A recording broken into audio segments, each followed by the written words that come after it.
કથા, નહીતર તો મોટા ભાગે માણસો થાકી જાય. ભગવાનના નામનો આશ્રય હશે તો માણસ થાકે જાય. આવો થોડીક વાર ભગવાનના નામનું સંકીર્તન કરી પછી કથાને આગળ વધારીએ. ગોવિંદ ગોવિંદ ગાઈએ રે ભજો, રાધે ગોપાલ કૃષ્ણ ગાઈએ.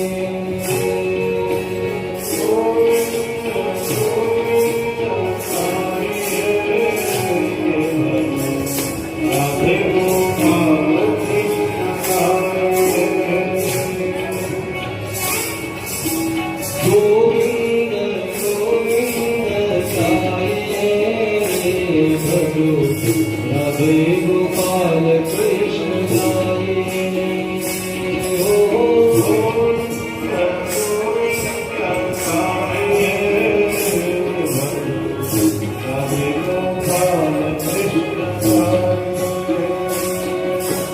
गिरधारी गिरधारी गाये रे भजो, नंदा के लाल गाये.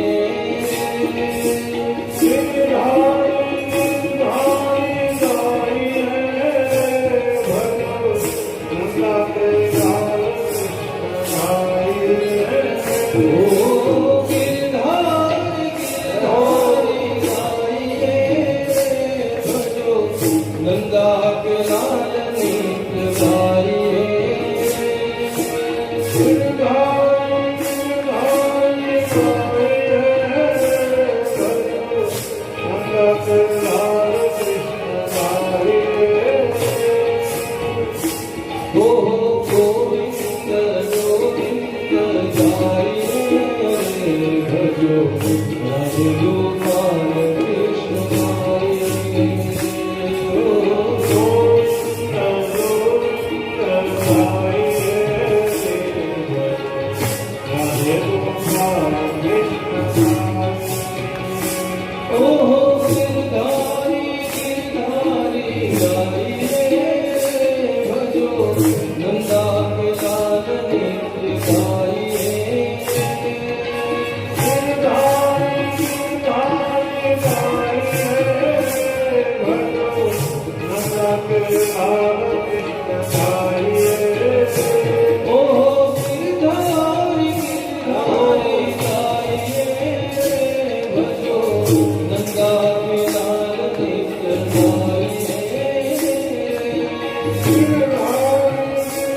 श्री राधे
ભગવાને કીધું તો જરાસંધનો વધ ભીમસેન દ્વારા કરાવ્યો.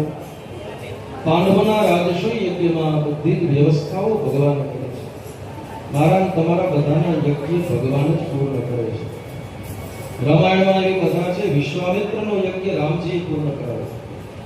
અનેક વખત યજ્ઞો કર્યા પણ અધૂરો રહી જાય. પેલા અસુરો આવે, વિઘ્નો નાખે.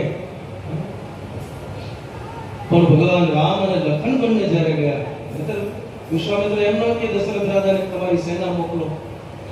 દશરથ રાજા પોતે ચક્રવર્તી, તે રાજન તમે ચાલો મારી સાથે, તમારું સૈન્ય મોકલો. નહીં, ભગવાનને મોકલો. ભગવાન વગર કોઈ યજ્ઞ પૂર્ણ થાય. આ જીવન છે ને એ પણ યજ્ઞ છે. જો ભગવાન પૂર્ણ કરે તો આ જીવન રૂપી યજ્ઞની પૂર્ણાહુતિ બહુ સુંદર રીતે થાય. નહીં તો બધાના યજ્ઞ અધૂરા રહે. ભગવાને પાંડવોનો યજ્ઞ પૂર્ણ કરાવ્યો. બહુ સરસ વર્ણન છે અહીંયા. અલગ અલગ વિભાગો બધા ભગવાને બધાને સોંપી દીધા છે. ભીમને રસોઈ વિભાગ સોંપ્યો. રોજનું મેનુ તમારે નક્કી કરવાનું, કારણ કે ભીમને ભોજન બહુ જોઈએ, એટલે જે ખાઈ શકે એ ખવડાવી શકે. ભીમ રોજનું મેનુ નક્કી કરે. પીરસવાનો વિભાગ દ્રૌપદીને આપ્યો. પોતે પીરસવા નીકળે એવું નહીં, પણ આખો વિભાગના મેનેજમેન્ટ બધું એને કરે. ખજાનાની ચાવી ભગવાને દુર્યોધનના હાથમાં આપી. પાંડવોને કહ્યું, પ્રભુ મજાક કરો છો? આ દુર્યોધન એ તો અમારો શત્રુ છે, પણ સત્કાર્યમાં શત્રુને પણ સાધી લેવું જોઈએ. ભગવાને એવું શીખવાડ્યું કે આ દુર્યોધનના હાથમાં એક પદ્મ છે, એ જેટલું વાપરશે ને એનું અનેક ગણું પાછું આવશે. સત્કર્મ કરીએ એમાં આપણે જે રૂપિયા વાપરીએ છીએ, વાપર્યા નહીં એ વાયવા ગણાય. વાયવું હોય ને એકનું અનેક ગણું થઈને જે વાપરવામાં, વેડફવામાં અને વાવવામાં ફરક છે. ઘણા લોકો વેડફતા હોય પૈસા, વેડફી નાખે. વેડફવા કરતા વાપરવા સારા, અને વાપરવા કરતા વાવવા સારા. આપણે વ્યવહારિક જીવન જીવીએ છીએ તો પૈસા વાપરવા પણ પડે, પણ ક્યારેક ક્યારેક જ્યારે સમય પડે ને એવું લાગે કે હવે બરાબર ઋતુ છે, વાવવાની ભૂમિ છે, સમય છે, તો ક્યારેક ક્યારેક વાવી પણ લેવું જોઈએ. એ એકનું અનેક ગણું કરીને ભગવાન પાછું 9 લાખ લોકો આવ્યા છે વગર આમંત્રણ. 3 લાખ કંકોત્રીઓ લખી હતી, 9 લાખ માણસ બીજા આવ્યા છે બધા. ભગવાને બધાની વ્યવસ્થા કરાવી. આ રાજસ્વ યજ્ઞ એટલે સામાન્ય નથી. ભગવાનને ભીમસેને હસતા હસતા કહ્યું, પ્રભુ બધાને બધું કામ સોંપો છો, પણ મામા ભાઈ ના એટલે થોડું મશ્કરી કરી શકે ભીમસેન. કીધું બધાને બધું કામ સોંપો, તમે કઈ કામ કરશો કે ખાલી વાત જ કરવાની? ભગવાને કીધું કે હવે જે કઈ વધે કામ મારા હાથમાં. ભીમસેને કીધું એક કામ બચ્યું છે. શું? બોલે જે બ્રાહ્મણો આવશે એ જમી લેશે, પછી એની હેઠી પત્રાવલીઓ ઉપાડવા માટે હજી કોઈ નિમણૂક થયું નથી કોઈની. ભગવાને કીધું તો એ જવાબદારી અને ભગવાને એ સેવાનો સ્વીકાર કર્યો. પોતાના ભક્તની સેવા ભગવાન કરે. હવે ભગવાનને એનો આટલો બધો મોટો પરિવાર, જેવા બ્રાહ્મણો ભોજન કરીને ઊભા થાય એટલે તરત જ આખો પરિવાર કામે લાગે. વિચાર કરો, સોનાની નગરીમાં રહેવા વાળા દ્વારિકાનાથ અને એનો પરિવાર પણ એ ભોજનની એથી પત્રાવલી ઉઠાવે. ભગવાન પોતાના હાથે પત્રાવલી ઉઠાવે છે. અને પછી તો ભગવાનની અગ્રપૂજા થઈ. શિશુપાલે વિરોધ કર્યો, ભગવાનને ગાળો આપી. ભગવાને પોતાના સુદર્શન ચક્ર વડે શિશુપાલનું મસ્તક છેદી નાખ્યું અને ભગવાનના તેજમાં એનું તેજ સમાઈ ગયું. આ શિશુપાલ એ બોલો જય અને વિજય જે હતા ભગવાનના દ્વારપાળ, એનો ત્રીજો જન્મ હતો. પહેલો જન્મ હતો હિરણ્યાક્ષ અને હિરણ્યકશિપુ. બહુ બળવાન, એટલા બધા બળવાન હતા કે આખી પૃથ્વી ઉપર હાહાકાર, આખી પૃથ્વીને ઉઠાવી લઈ ગયો. આવા બળવાન. બીજા જન્મે થયા રાવણ અને કુંભકર્ણ, બહુ બળવાન, પણ ઓલા હિરણ્યાક્ષ ને હિરણ્યકશિપુ જેવા નહીં, શક્તિ ઘટી ગઈ. અને ત્રીજા જન્મે શિશુપાલ અને દંતવક્ર, હાવ શક્તિ ઘટી ગઈ. જેમ ભગવાનથી છેટા ગયા ને એમ એની શક્તિ ઘટતી ગઈ. શિશુપાલ અને દંતવક્રને મારવા માટે ભગવાને બહુ મહેનત ન કરવી. શિશુપાલ આમ તો ભગવાનની ભૈબાનો દીકરો. ભૈબાને વચન આપેલું કે આ જેટલા અપરાધ કરશે 100 અપરાધ સુધી માફ કરીશ. કૃષ્ણ જેવા કૃષ્ણ સંપૂર્ણ સામર્થ્ય હોવા છતાં પણ જુઓ કેટલું સહન કરે છે. અને શિશુપાલનું તેજ ભગવાનમાં જઈને ભળી ગયું. સુંદર રીતે રાજસુ યજ્ઞ સંપન્ન કરાવ્યો. આ બાજુ શાલ્વ નામનો એક દુષ્ટ રાજા હતો. એણે દ્વારકા ઉપર ચડાઈ કરી. પ્રદ્યુમ્ન મહારાજ હતા ત્યાં દ્વારકાની સેવામાં નિયુક્ત. પ્રદ્યુમ્ન ઘાયલ થયા અને કરાંબર દ્વારિકાનો નાશ થાય પહેલા જ ભગવાન દ્વારિકાધીશ પહોંચી ગયા અને એમણે દ્વારિકાનું રક્ષણ કર્યું. શાલ્વની માયાનો નાશ કર્યો. શાલ્વ માયાવી હતો. એની પાસે એક એવું વિમાન હતું. એ વિમાન બહુ માયાવી હતું. ભગવાને એ વિમાનનો નાશ કર્યો, એની માયાનો નાશ કર્યો. ભગવાન માયાપતિ છે અને શાલ્વને હરાવ્યો, એનો વધ કર્યો, દ્વારિકાનું રક્ષણ કર્યું છે. દંતવક્ર વિદુરથને ભગવાને માર્યા. બલરામજી મહારાજ